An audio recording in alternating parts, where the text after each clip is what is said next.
warahmatullahi wabarakatuh. Waalaikumsalam warahmatullahi. Alhamdulillahirabbil alamin. Wassalatu wassalamu ala asyrafil anbiya'i wal mursalin wa ala alihi wa sahbihi ajma'in. Amma ba'du.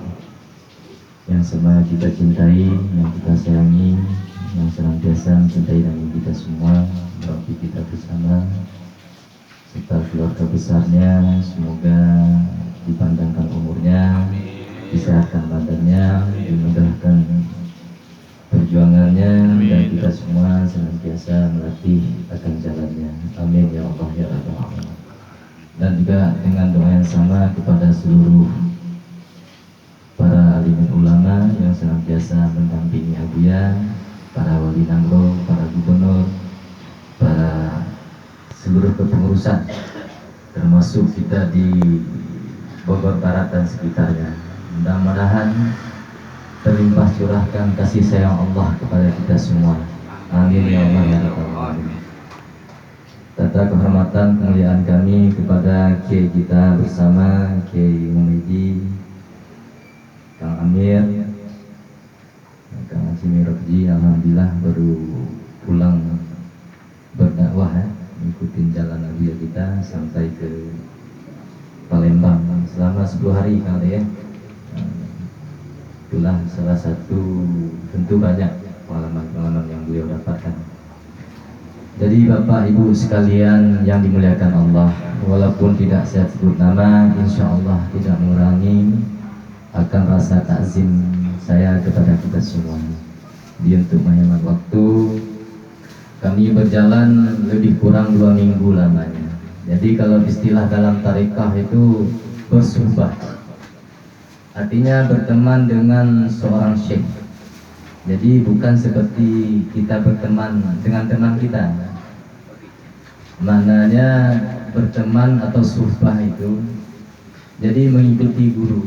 Jadi kami memperhatikan bagaimana langkah, gerak dan diamnya guru, baik hubungan sesama, kasih sayangnya itu nyata sekali bagi saya pada waktu itu. Karena saya tidak pernah mengikuti baginda Rasul, tapi kasih sayang Rasul itu seakan-akan sering kita rasakan. Tapi kita tidak pernah sholat berjamaah di belakang Rasul. Tapi kita di akhir zaman ini meyakini, merasakan, merindukan kasih sayang Rasul. Jadi sosok itulah, kasih sayang itu yang kami yakini ada di dada mursyid kita, yang dapat mentarbiyahkan, mengajarkan baik zahir maupun batin kita, tentunya batin kami. Karena kekotoran hati ini seperti halnya cahaya matahari. Jadi kalau tidak ada cahaya matahari, bumi ini gelap. Artinya dipindahkan dulu bulannya kali ini. Jadi kalau tidak ada cahaya matahari, suasana bumi itu gelap. Jadi begitulah pekaknya hati bila mana tidak ada cahaya ilahi. Cahaya Allah itu masuk di hati, baru menyinari bagaimana kelakuan hati saya, bagaimana kelakuan hati kita. Sifat-sifat yang tercela, sifat nafsu, kemauan cinta dunia itu bersarang. Artinya itulah perlu diobati. Perlu seorang ahli untuk mengobati di bidang penyakit hati. Karena kita gemarnya melihat kepada sakit mata. Sakit mata itu dikasih insto, maka dia akan sembuh. Lalu bagaimana hati yang sakit?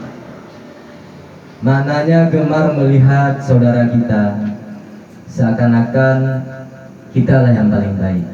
Itu penyakit itu juga ada pada saya. Lalu kita berbangga, kadang sedikit ilmu, sedikit amal merasa hebat.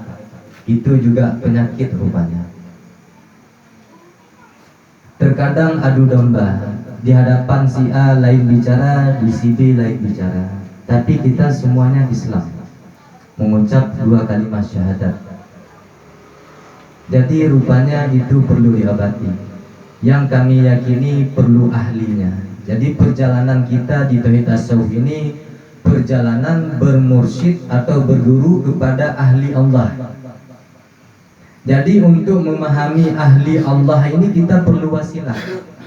Kalau kita berguru untuk menyusun ilmu zahir kita seperti syariat, mengajar fikih, mana halal, mana haram, sah dan yang membatalkan dalam sholat kita, itu mungkin mudah guru-guru kita untuk mengajarkan.